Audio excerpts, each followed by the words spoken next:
Hey everybody, welcome to the Inside Tabletop GMG channel. If you're wondering why there's now a separate YouTube channel for Inside Tabletop, it's because the algorithm, as of 2025, no longer responds to subscriber counts and or view counts for putting things up in the algorithm, and my content's getting buried. That means that GMG is basically collapsing financially and subscriber and view count wise, and I now have to play around with the new, after 20 years, and different AI generated version of content creation, which tailors specific kinds of content because the AI can't understand how a channel can enjoy more than one thing. And we're creating 5 new YouTube channels for you to subscribe to. Please subscribe, because if you don't, they can't be monetized and this whole enterprise fails immediately. Inside Tabletop is, of course, the series in which I talk to people who work inside the gaming industry about working in the gaming industry to give you guys some insight behind the curtain into what it's like working in this world, making money, making games, making art, and generally surviving by the skin of our teeth to bring you guys the entertainment that you so crave. So please subscribe. I'll be reposting all the previous Inside Tabletops here for you to enjoy, and new ones in the future. So sit back, relax, let the people chat, and holler at your boy. Yeah, it's an analogy that I don't know if I can do it. It's sensitive. Well, because we're talking about this in a way where, hey everybody, welcome to another Inside Tabletop. we used a very colorful analogy for talking about today's topic. Just a couple of guys on the sidelines. Taking shots and feeling like we're not allowed to. It's funny. So today we're going to talk about Warhammer the Old World. And if you haven't watched Inside Tabletop before, my name's Ash. This is Chris. We're a couple of guys that have worked in the tabletop industry for, combined 50 years. So I've been in tabletops for 25 years. You've been just over 20. Yep. You've owned your own independent retailer for 10 years. You worked in Games Workshop retail for 10 years before that. I've been in the digital tabletop space writing books and working for game companies and doing marketing for 10 years. And then before that, I was with Workshop for 15 years. 15 years? 2000. And then, we've had this thing where we've been talking about someone that we all dated. A little game called Warhammer. Yeah. Warhammer the Old World. And feeling lately like we're not allowed to talk about it because we don't understand where it is today. And that we're not allowed to have an opinion about it. And we wanted to do a 1-year update on Warhammer the Old World because we talked about it. It's been out for a year now. January 2024 is when it came out. And what we see, but then we had this moment of are we allowed to do this? Yeah. Are we allowed to do this? Because it feels like some of the sentiment when we do talk about it is, well, you don't know. You don't really know. You don't really see it. You don't love my girlfriend anymore, so why are you talking about her that way? That's right. Why are you talking about her that way? She's changed. You're like hands go up immediately. Like, whoa, hey, whoa, buddy, whoa.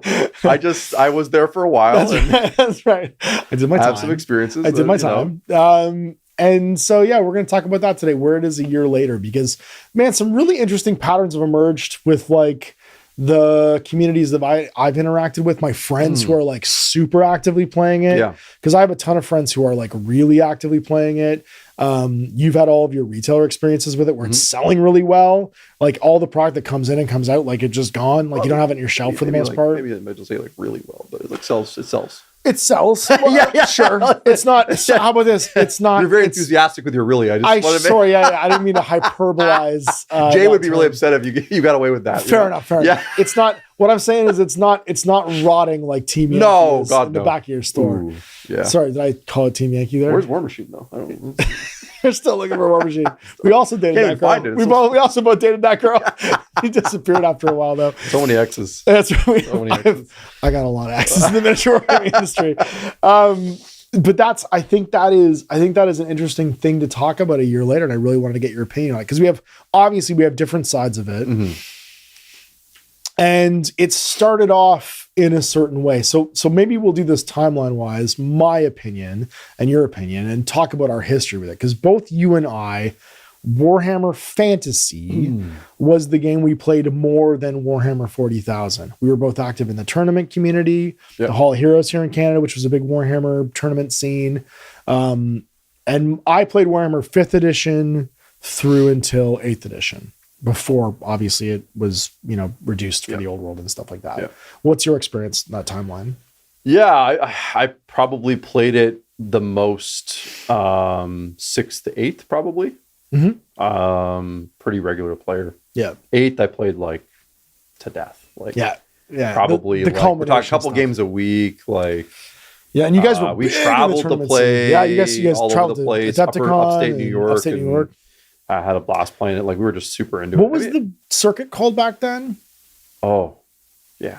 There was a name for it. It was a name for it. It was like because it wasn't Frontline's. No, it wasn't Frontline's thing for 40K. Yeah, there was I completely. It's amazing how that's just like gone out of my memory. But it was like ranked. Such a huge thing. Yeah, there was online rankings. You guys were like all the big events had like you get points. Ard and stuff. Boys? No, that was the 40K trade one. That was the trade one. It was the 40K one. Yeah, Ard Boys.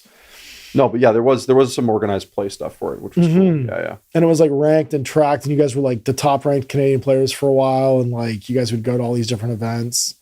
God, I can't remember because remember it had its own composition rules, like you couldn't take multiple hydras. Oh my God. That used to drive us nuts too. It was so funny. There was tons of comp rules in 8th edition Warhammer Fantasy Battle where like they tried to fix the game that Workshop was breaking. Yeah. So like, what was the one you couldn't take certain banner combinations? Like you couldn't take a Lariel. It was like World Dragon, and like a unit of Phoenix Guard, but also in the same army with like a Frost Phoenix, and Phoenix. It'd be like 0 to 1s of these things. Yeah, they would 0 to 1 it all out. Yeah, because you can't have a cannon and a steam tank. No, and a warp. It's too many cannons. It's too many cannons and too many worlds at the same time. It doesn't matter. Yeah. But just to kind of give some context as to how much we played this. Yeah. I think that's the important thing to talk about where we're interested in it still. Like I want to see the epilogue to this story. I want to see where it went and what happened to it. And I'm emotionally invested. And I think that's maybe where we get some flack is it feels like we don't care enough and we're like throwing stones from the sidelines. I care very deeply because like I have all of my collections of Warhammer miniatures still. Right. Those were like my keeper armies. And I know you got rid of a lot of yours, but like I care, like it's funny. There was a story once where one of the old Games Workshop like execs when I was there, a guy named John Stoward who runs Warlord Games now. Yeah.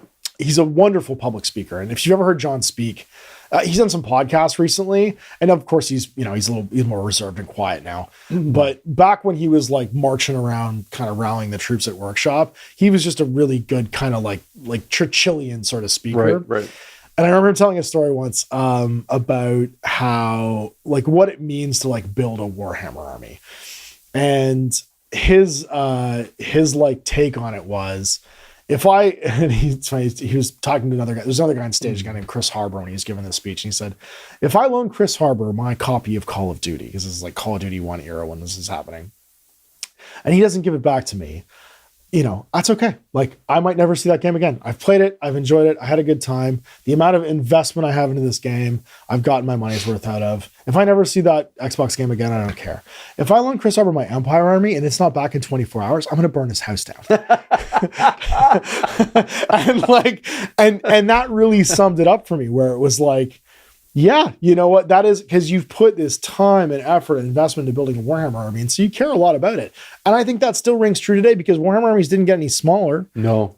They're a bit smaller, but like you're painting a couple hundred models to play like a standard size game of Warhammer. And I think some of the critiques of this edition, which we'll talk about a bit later, are actually kind of based on that. On the fact that certain units that you have to put the most time and painting into, they don't feel great to play with. No, they're like the worst. And they're like the worst. They're just the worst. So yeah, let's talk about the beginning. Let's talk about last year around this time. Who was excited in your life about Warhammer the Old World? We're talking about like the launch month? Yeah, like the build up. You know what I mean? Like it's going in December. Oh, build up first. Okay. Like the build up first. Like who's like lining up at your store to come buy their Khemri and their Bretonnian boxes? It kind of came in waves because like there was this like pre-information time when like a lot of people were excited because we didn't know exactly what it was going to be. Mm-hmm. And then when like the really hard kind of information came out that it was going to be a lot of like a remastering or repackaging of like old kits that you loved and they're going to make some new rules, but it's really going to be like a greatest hits of Warhammer. It's not like it's a new game, but it also is kind of an old game. It's like this weird mishmash kind of I like calling it the greatest hits because it's kind of like, I think that feels better a little bit. It feels better. Yeah. And people's attitudes changed when like different information came out. So like, for example, I put myself in the category of greatly disappointed when I found out that it was going to be just like relaunches of old models. I was really hoping for like more than that, something new, I guess. Right. Yeah. As someone who, like you said before, we played it, we collected it, we painted all these models before. Putting out the same stuff again just wasn't exciting in comparison to the other things that are out there right now, right? And I think a lot of people were in that category, but I think for when some people started to see that, a new group of people got excited that like it was going to be their old models again, and they could bring them out and feel good about it, and that was going to be okay. And so, and then there's like the other group of people that felt like they missed out on something. I think that's probably the group that's the most worth talking about. The people that played Total War 1 in 2015 or Total War 2 in 2019 or 2018 or whatever, when it came out, fell in love with the Warhammer Old World. Yeah. And that setting. Feel like they missed out on something. Yeah. Like truly missed out on something, right? Never got the chance to play Warhammer because it went away before they could actually play it. Exactly. Yeah. So I think that's if I was targeting a group like with thinking like who Games Workshop was actually trying to sell to, that seems to me like the most obvious group that because they'd fired all their customers, right? They'd fired all their customers with like the switch over to Age of Sigmar. They'd actively like sort of, I don't know, like disenfranchise them, but they said like, well, here's the new thing, come along or don't. Yeah. Right. And so because of that, I think when they started looking to make something new, they were like, no, we want the legacy customers that didn't feel that way when it ended, like the ones that are just excited to get their model collections out again. And then we want these new people that never got to try it. Yeah. And I'd say on launch of the product, that's who showed up. Right? Agreed. 100%. Yeah, 100% who showed up, right? Yep. That's who showed up here. Yeah. Right. It was like the Knicks and the younger guys who never really got a chance to play it. They're playing 40K at the time. Like guys in their 20s who were like, oh yeah, cool. I get to finally do this. Cause like for you and me, that time skip is 8 years, 9 years. Big time. Yeah. That's a long time in the life of most people's hobbies. Like I get that for you and I now we're middle-aged. And we've been doing the hobby 30 years. I know I have accepted it. We both had hernias now. We both had hernias now. So we know what that's like. I started the damage a year ago with that middle-aged talk, and I've really come to accept my place now. Yeah. We've both been more active in the gym because of it. But I do think that's the realizing like 8 years went by so fast. Oh my gosh. Yeah.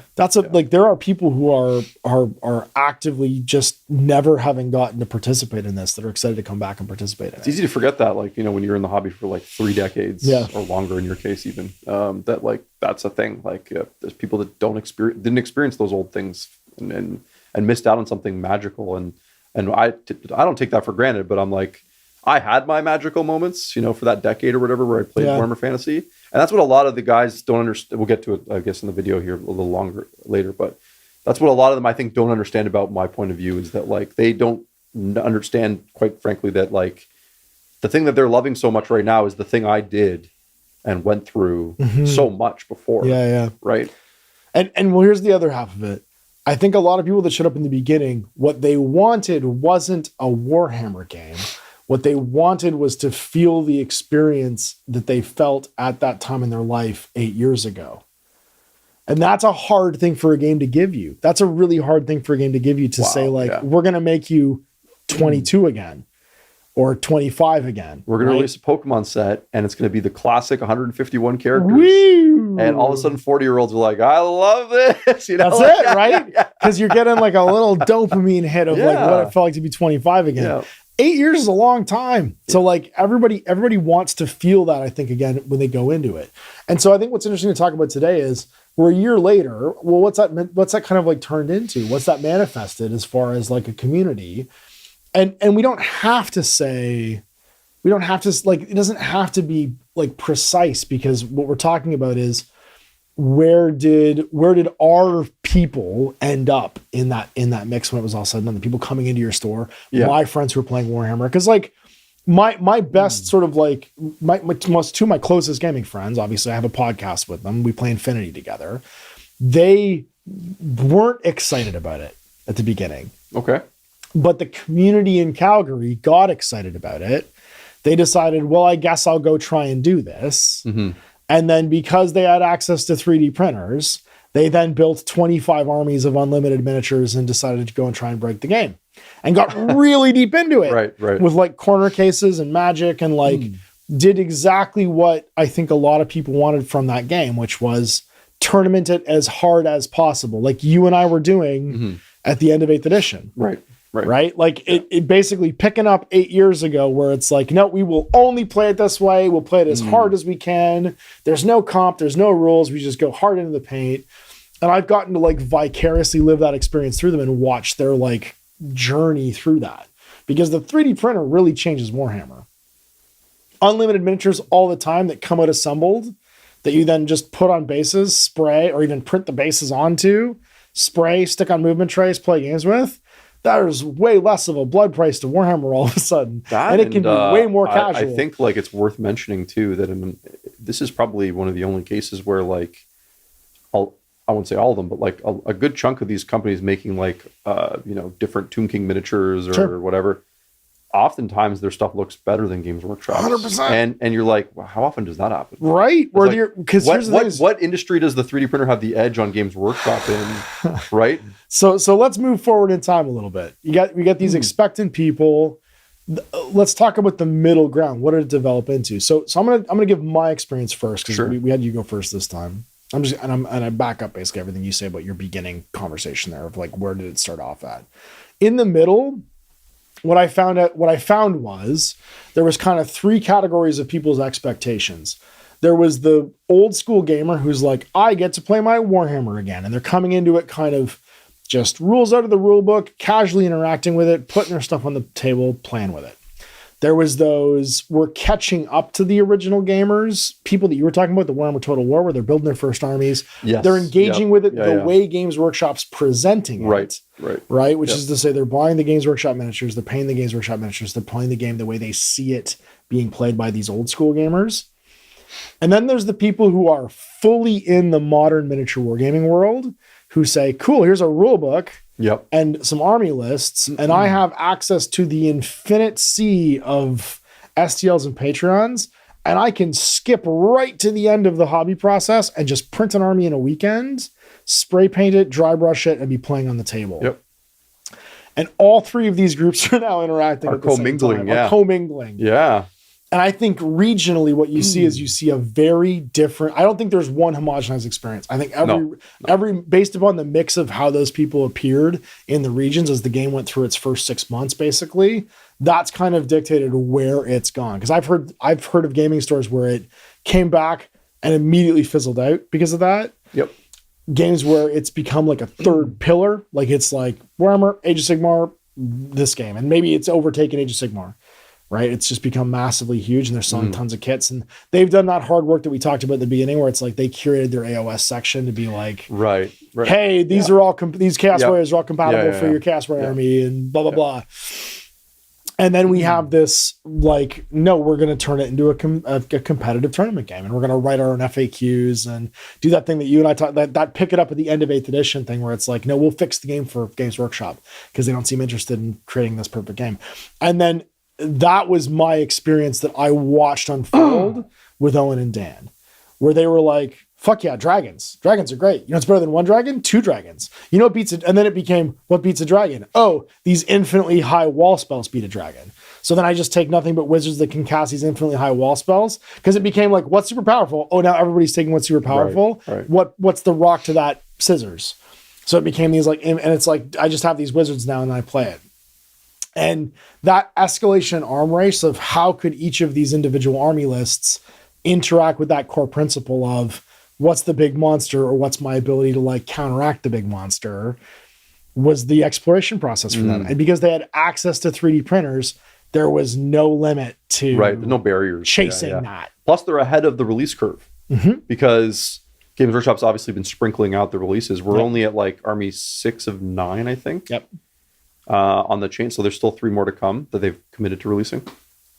And if you have the 3D printer magic, you can just kind of skip ahead, and it's a hack, right? Like you can literally, like if other people are committed to doing it the kind of old-fashioned way, and doing it like the way that Games Workshop intends, which is you to buy their products and build it and paint it. And think about those other two camps that are following at the Games Workshop pace, but they're commingling both online in the online discourse and maybe in real life, in which, because the real life imitates the online discourse very often in games like Warhammer, and it did before, right? Before the Age of Sigmar thing.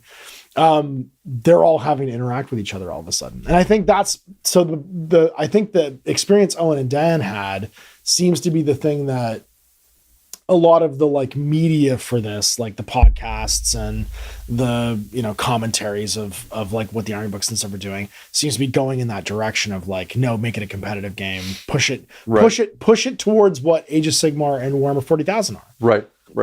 Make it modern, right? Make it a modern game. And you have this creaky old rule set that's having to like be pulled into that. Well, and that's world. The funny thing is it's like written like it's like a Horus Heresy, where it's like we kind of just wanted to put the rules out there and like let it be. Yep. Right. And so it's yeah. Whereas like the Horus Heresy guys, for the most part, like you're gonna have there's a small group of them that like want to just run tournaments and like whatever. But for the most part, a lot of them are just like, I'm happy to play my stories.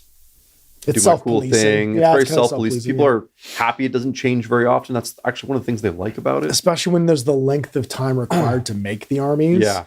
Having it be the same when you start paying the army to having it being the same when you finish paying the army is a huge deal. Yeah.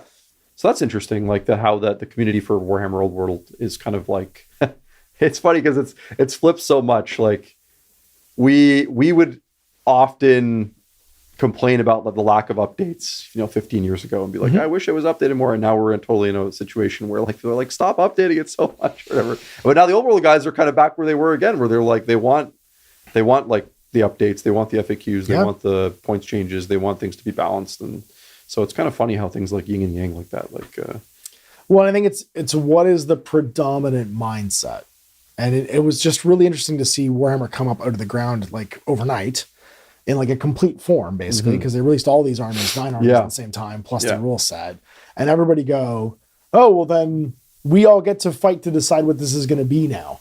And you have these kind of 3 different cultures, one of which doesn't know anything and is trying to like decide which of the other 2 are right. One which is like the classic Warhammer player who's like a little more like hobby focused and a little less concerned with the outcomes of the games. And then this modern wargamer entering the fray with access to things like 3D printing being like, this is we need to update this monthly and we need to like curate like tournament results. And how often does Games Workshop release something where they don't release something and give an opportunity to a third party business to basically like make 100% of the market money for a year and a half?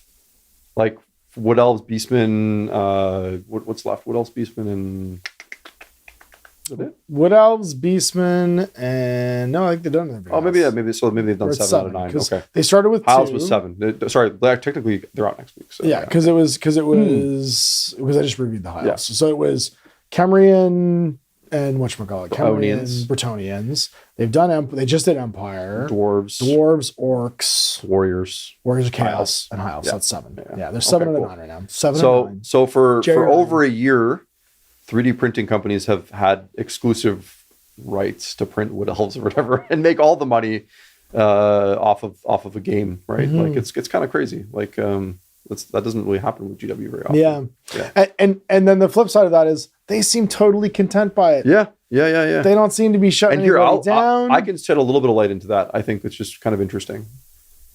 Based on my experience at the retail side and seeing how the customers are coming in and wanting to interact with it, I think it's played out pretty much how they thought it would, in the sense that number one, there were customers that just stopped being customers for almost 10 years. Sure. Like, that's a really interesting phenomenon because, like, how many other games are like that? Like, where they just, like, you stop playing 40K and you just, like, quit the hobby altogether? Like, it doesn't actually happen. But, like, usually people jump into other things or... so people just stopped doing the hobby. Or they hobbied at the exact point that you left them at, like a time capsule. They might play once a year. The collections didn't go anywhere. They didn't change. But so these people literally came out of the past into the hobby store like last year. They're Brendan Frasering out of their literally. You're just like, oh, hey, I remember you because I was around then too. What's going on? And I see all these people from all the road or whatever playing and it's funny to see those relationships start up again. But they stopped hobbying for like a decade. And Games Workshop was right. They came back and they're spending money in the ecosystem again. Now, they might not be buying all Games Workshop stuff. Maybe they're using a lot of their old stuff. But if they buy a model here, an Arcane Journal or whatever they're called, they've gotten some money that they never would have seen again. And I think that's primarily worked. And then the other thing is there's just like, we go back to that, like there's people in the that feel like they missed out. There's a percentage of those people that were never going to do the 3D printing thing. Right. They like the licensed, legit Games Workshop models because that's just what they like. Mm-hmm. They might even have some like legacy programming in their brains where like, is this really Warhammer if I'm not playing it with Warhammer miniatures? Sure. Can I go to the shops and play with it? And that's a concern. Like, not every shop's going to be like, yeah, I'm super excited for you to bring your army that you didn't buy here in the store all the time. Like, hi.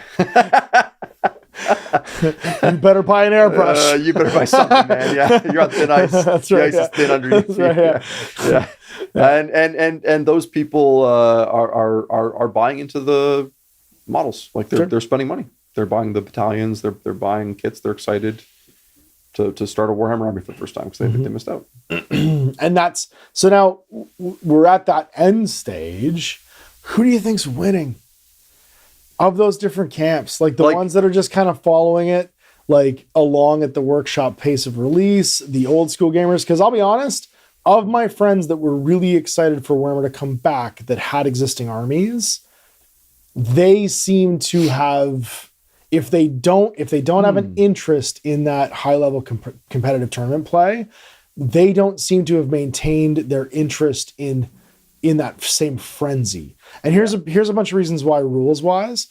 This, if you are going to play at that like win-lose extreme level, the thing that you spend the most time painting in Warhammer, which is infantry, 5-point infantry, the worst things in this edition of Warhammer. Just the worst. They don't Where run, are your shoes? They die. There's no because there's no step up into rank. So like they die and they don't fight. All the great benefits they got in 8th edition that made them cool and like kill things and made you feel good about having painted 100 of them are taken away. Yeah, are taken away right back to old school. And what's funny is that was also the thing that Workshop kind of got right at the end of 8th edition, where it's like, well, no, they're spending the most money on this thing. Yes. It should be good. Yeah.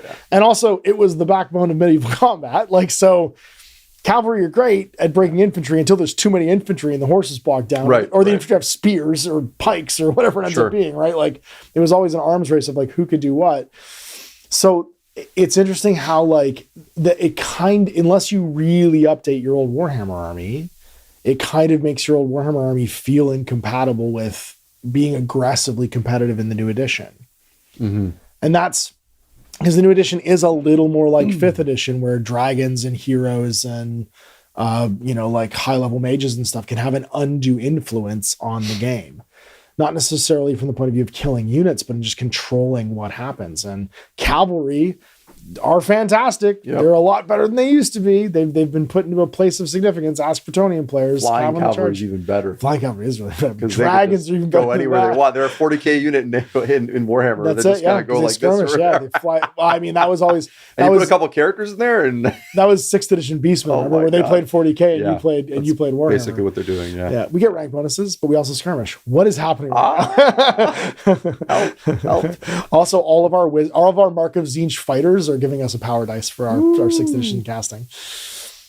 Yeah. So it's interesting the way you phrase it. Like there are these like very, I think it's a good way to put it. Like it's a community that's kind of like coming into it from all these different places. Mm-hmm.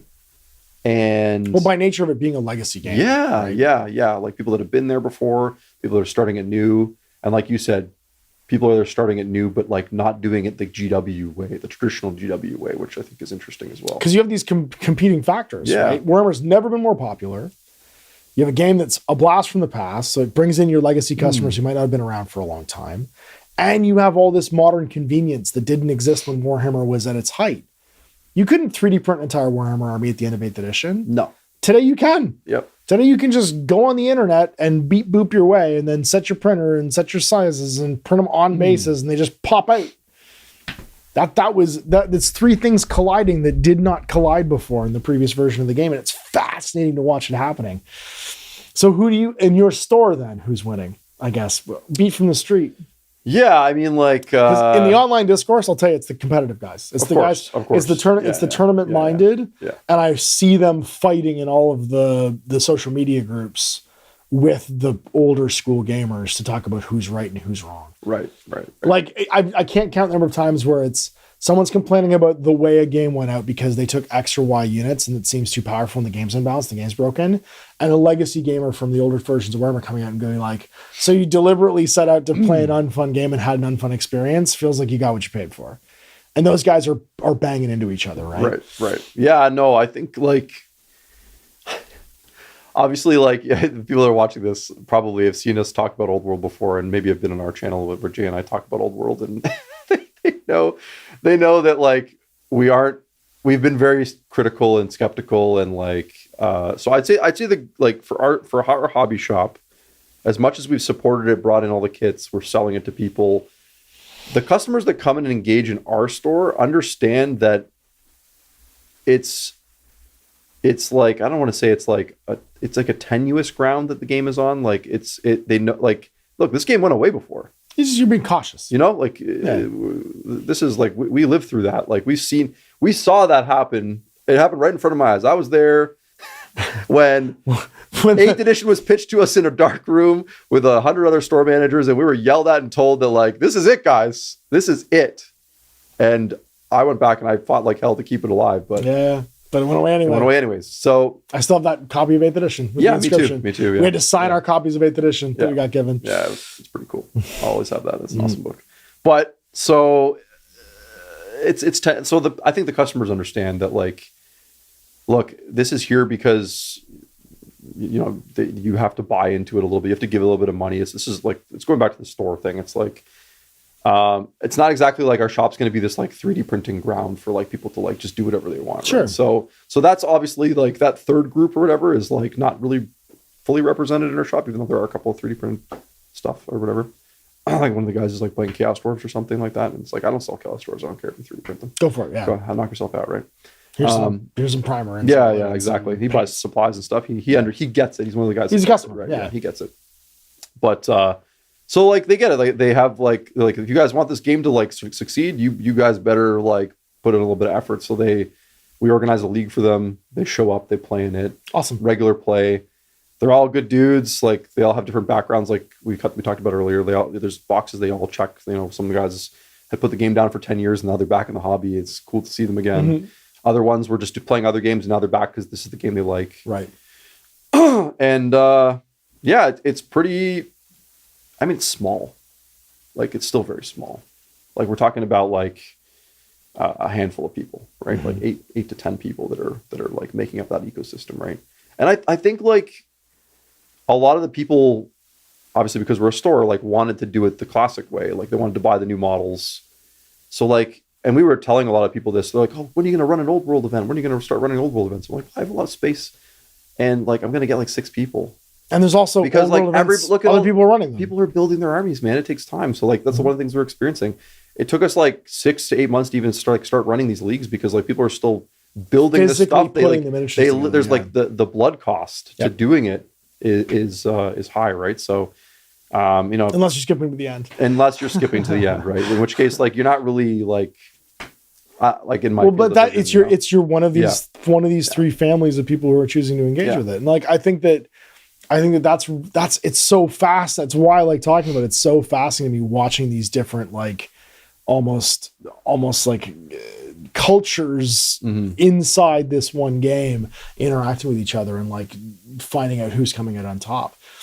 So I mean, we're almost at, and obviously they've already announced like they're going to do more army seasons. The legacy armies, of course, are going to get covered now and blah, blah, blah. It's been successful enough.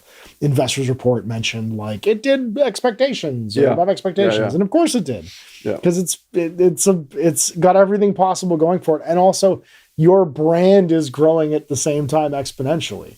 And I think we can't count that out. The brand itself getting bigger is going to have a knock-on effect where it's going to sell more. But Kill Team is still selling more than it is, right? Kill Team is still the next biggest thing after Age of Sigmar. And that's just because it's just more Warhammer 40,000. It's just more Warhammer 40,000, yeah. So I don't think, what they did was they just made another extra bucket to put the money in. That's right. That's right. Yeah. So if Age of Sigmar, if Warhammer the Old World is its own little bucket of money, which is great, and the bucket's filling more than they thought it would, fantastic. The community's kind of deciding what it wants to be. But the game isn't necessarily following that pattern. They're not doing monthly updates and balance updates, and they're not doing War Scroll battle. Like the interesting thing for us to talk about, I guess, at the end of this is, do you think in phase 2 that's going to happen? Do you think in the 2020 we get through these next 2 books, right? They finish off Wood Elves and Beastmen, because the Beastmen are all going to get repackaged hilariously from their AOS packaging and be 10% more, or whatever, ends up being 20% more dollar wise, because they're in blue boxes. What do you think the next phase is going to be? Do you think they put a team together and go like, here's your balance updates, here's your official way to play? Or do you think they just leave it exactly where it is and just hit the next 9 armies? I think if I was betting on it, I think they're very aware of what the design kind of intention. Like I definitely see it more like a Horus Heresy, where they purposefully don't want to commit the same level of resources to it as they commit to like Age of Sigmar and 40K. And I think that's a good thing, because like I think that means it has like a place in the ecosystem.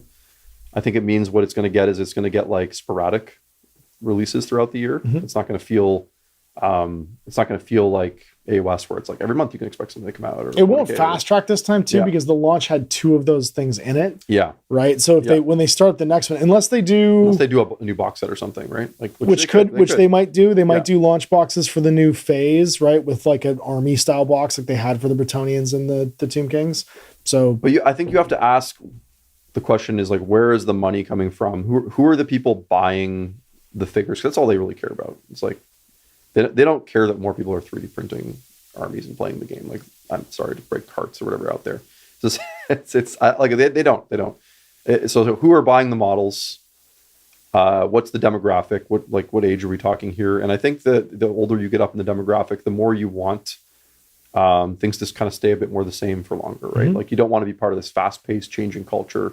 You want your minis to kind of last and like not have to make constant changes to your army list. You want to be able to play with your mates every couple months and have things more or less be the same, like the Horus Heresy, like Necromunda, like those games, you know. I would agree that at least one camp inside that camp wants that. Right, but like which camp is the one that's actually buying things from Games Workshop? That's middle one. Only the middle one. So right? Because like the people who are 3D printing aren't. The people that already have armies aren't to the same level that the people in the middle are. Yeah. So and the question is, what do they want? What do they want? Well, right? And I think that's the war. Yeah. It's, are they going to this one side, the super competitive side, or are they going to this legacy gamer side? And I think that's really the question for the next year is, it's the 2 wolves thing, right? Which one's Games Workshop feeding? I think they're going to feed the legacy ones. I think you're right. I don't think they're going to feed the tournament guys. Think so, yeah. Because they just don't want to put the effort in. No, it's not worth it. I think it's literally that cut and dry, right? It's like, it's like, because with greater effort comes greater risk, right? And that's exactly what got them into this. And they have to own it. They have to own it forever. They have to keep doing it. Once you start doing it, you have to keep doing it. If you let the community sort it out for themselves, then you're sort of absolved from the responsibility of doing it. Jay's funny thing, he always does this with the guys. He's like, you know, when all this stuff's kind of released or whatever, he's just sort of like, so what now, guys? What's next? What now? Yeah, what happens after he says it like ironically, where he's just like, what are you excited about? Like, what is there to be excited about? Like, you know, it's like when all the armies are done, right? Like, then what are they going to do? Like, you know, they put a mini out here, mini out, like, but like, I think like some people are okay with that. That's fine. I think it'll be completely fine. Yeah. Like, I think it's funny because Warhammer the Old World came out in the state that it took 5 years for Necromunda to get to, when they did the like Gangs of the Underhigh. You know what I mean? Like, we're like, it's all compiled into one. Yeah, compilation book. But it launched in that state. Yeah. So they don't have army books. They don't have individual products to sell you. So unless they go backwards and they're like, well, we're going to do a new edition of the rule book, and now we're going to start doing army books again and individual model releases. Like, but then they're just back into doing old Warhammer. Yeah. They're doing it the old way again. You know what I mean? Like, I don't know. I don't see that happening. I don't see that happening. Yeah. But I do see them making a lot more Kill Team stuff because that's the going to the Warhammer 40K bucket never seems to get old, and people are slopping that up. They love that slop. They love that Some things never change. Delicious 40K slop. Yeah. It's still eating Warhammer's lunch 8 years later, just in a different mode now, in a smaller, more timely mode. Wait, what year did it come out again? Was it 1988? 88 is 40K. 88 or 89, yeah. 88 is 40K. I mean, that's the day they started eating their lunch, and it's never really ended. They have these great YouTube videos of like the original guys on, just talking about the old days and stuff like that, and how they were having this conversation 30 years ago, like in the 90s, about how like, what do we do about Warhammer Fantasy? It's like not selling like 40K. It's like, it's almost like they're like looking at it as a problem, but like instead of just being like, wow, what an incredible success we've had. Yeah, you know what I mean? Like look at how that's really what it is, right? We've sold a male power fantasy to men. Yeah, fantastic. Yeah. Whoa, shocking that worked. shocking that men can get suckered into buying a male power fantasy. Whoa, I have the power. What else is new? So original and surprising. But yeah, I think that's where it's at. I think.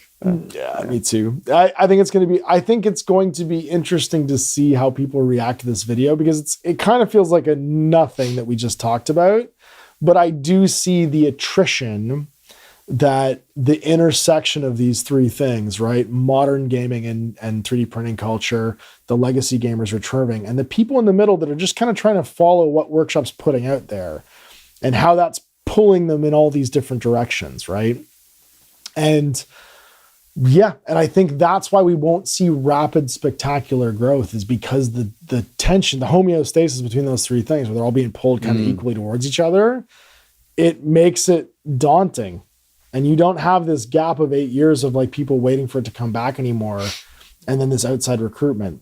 If we see another Total War game or another, like, I don't know, what's the Scaventide thing, like a Scaventide? World.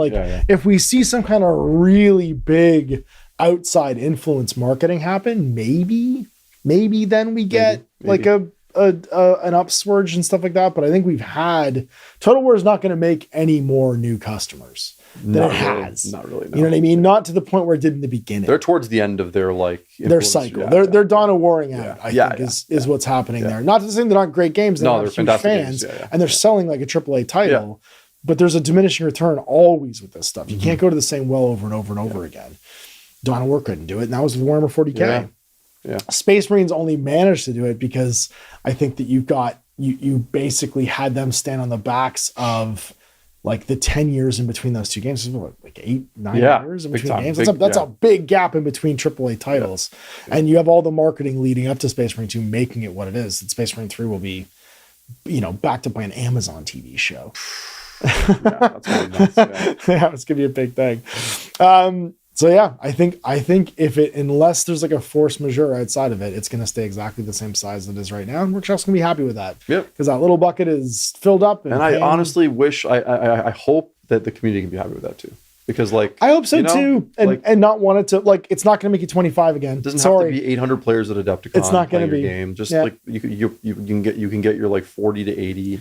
And you should be proud of that, and that's awesome. And it's okay to be self-policed by the community to be competitive. Totally, if you want to be competitive, it's okay. We did it for years. And it was forever. It was fine. Did it forever. Or just play the game raw, we always did that. And accept the fact that 3D printers have changed wargaming, because unlimited miniatures all the time drastically skews against game designers. Right. It does. Yeah. Like you can find the cracks in anything. Tabletop Simulator does this too. When you have unlimited access to all miniatures all the time with minimal effort, it is a absolute nightmare for game designers to create balance, because inherently the time and effort and cost of making things is a thing that keeps games from cracking.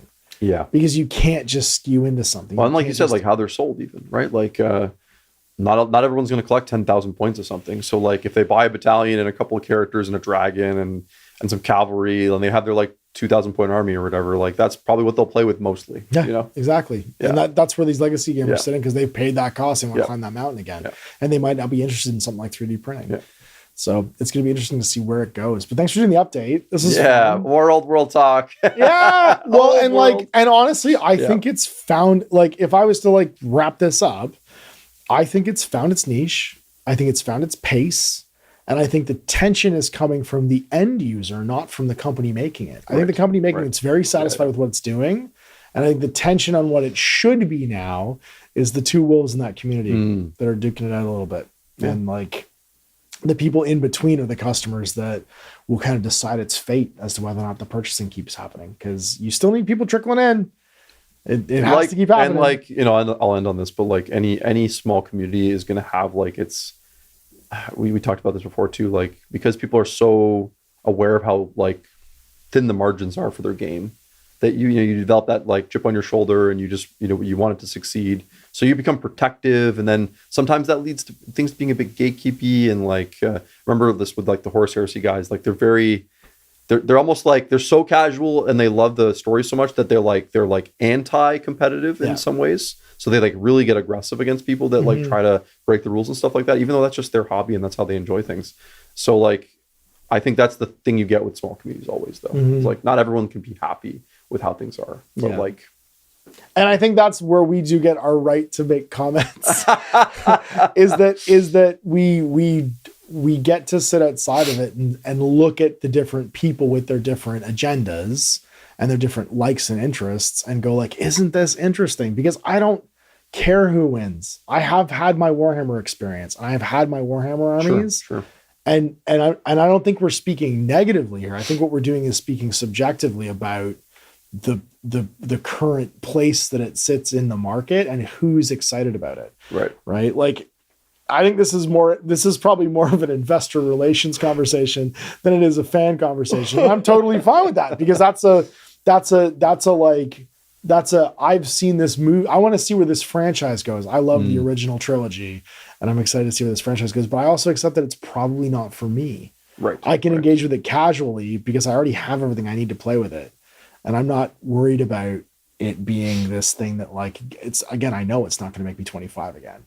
That's what everybody really wants. They play with it in Legacy Gamer. And what everyone really wants in this future thing is to get the experience that I had at 25 today. Right. And to or to modernize it and make it a game that it's not designed to be.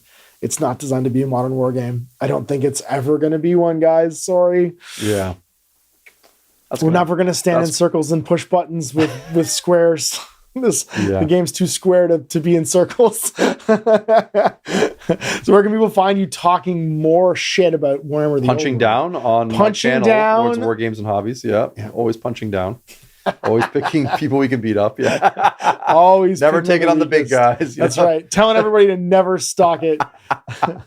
I think people honestly think that that's what you're trying to do. And I don't. We get some real angry people. Every time we talk about it, just because like it's such a sense of, we did a whole episode about it like maybe 6 months ago, right? Yeah. Where we talked about the Phantom X thing. The Phantom X thing. It's a huge thing, right? Yeah. Like people are there's so much passion and emotion built up into it. But yeah, on our channel, and then sometimes we get dragged into the topic just from our Patreon people that want us to. There's some current event stuff happening. Yeah, for sure. Yeah. And then your Patreon is patreon.com/Lords of War Games and Hobbies.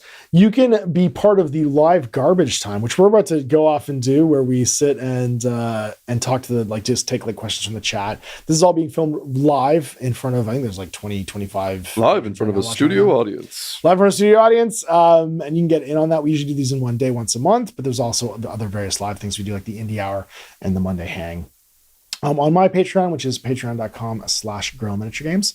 But if you're watching this live on YouTube, then you have them to thank for all this. So we'll see you for more Inside Tabletop as we break down various things in the tabletop game industry in the future. Thanks for coming in, man. Yeah, it was always fun. Thanks for watching. Everybody.